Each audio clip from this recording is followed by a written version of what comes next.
pendant toute cette semaine, on a travaillé avec un album jeunesse qui s'appelle La bonne humeur du loup gris.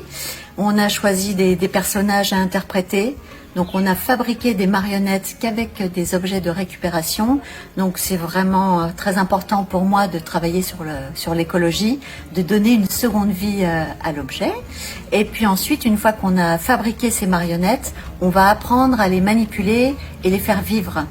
Donc une fois qu'on apprend la manipulation, je vais aussi enseigner aux participants à devenir comédiens et marionnettistes. Quelles ont été les différentes étapes de la fabrication de la marionnette? Alors les différentes étapes, déjà ça commence par, je demande à chaque participant en fait d'amener du matériel qui a déjà été utilisé de chez eux. Donc ça peut être sac à main, chaussures de bébé, collants, chaussettes, bouteilles, tubes en carton. Donc après il y a la mise en commun de ces objets pour que personne ne s'approprie ce qu'il a amené. Et puis en fonction de ce qu'ils ont amené, eh bien on va déterminer qu'est-ce qui peut faire la tête du cochon. Ben voilà, une passoire, ça me paraît bien, c'est une forme ronde. Chaque élément va être dissocié en fait, puisque la marionnette doit pouvoir bouger.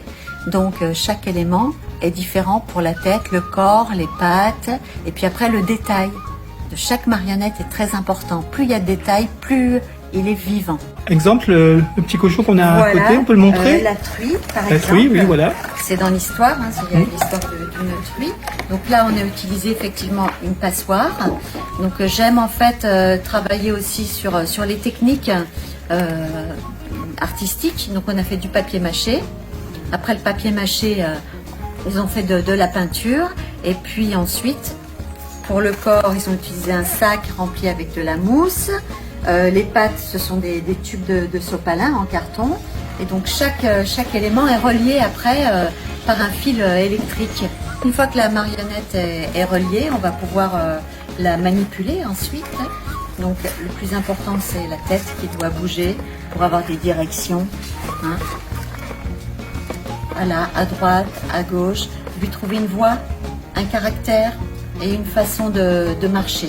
Donc là, on est en train de travailler justement sur ça, trouver un caractère au personnage avec une voix particulière. Donc des exercices très intéressants de comédiens que l'on fait régulièrement. C'est ce que vous faisiez à l'instant quand je suis arrivé là? Exactement. Voilà, on essaye de trouver soit un petit défaut de langage, soit un accent anglais, américain, espagnol, voilà, pour donner une particularité et puis un caractère à l'animal qu'on va incarner. Alors, fin du stage, les gens qui ont participé, qu'est-ce qu'ils auront acquis justement durant ces 4 jours? Ils auront acquis déjà au niveau pédagogique et artistique à fabriquer une marionnette avec des objets de récupération. Et puis aussi, ce qui est très important, ils auront appris toutes les techniques de jeu du comédien.